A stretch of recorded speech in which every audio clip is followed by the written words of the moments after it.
আজকেরও একটা নতুন রেসিপি নিয়ে চলে, তো জামাই টামাই হয়নি আর জামিয়েও নেই। আমার রান্না করছি দেখাচ্ছি। এখানে গাজর কেটেছি, আমাদের প্রত্যেক বছর আমরা ডেকে এখানে নেমন্তন্ন করে খাওয়া ভিনিগার দিয়ে দিলাম,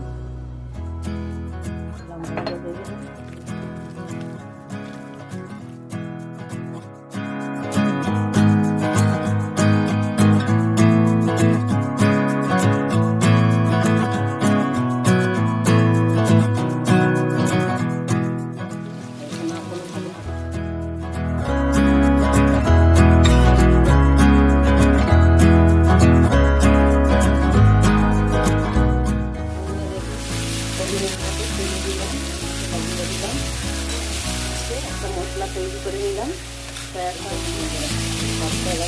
একটু রান্না করে রাখলে ওদের সঙ্গে দুটো কথা বলতে পারবো। আমার চিলি চিকেনের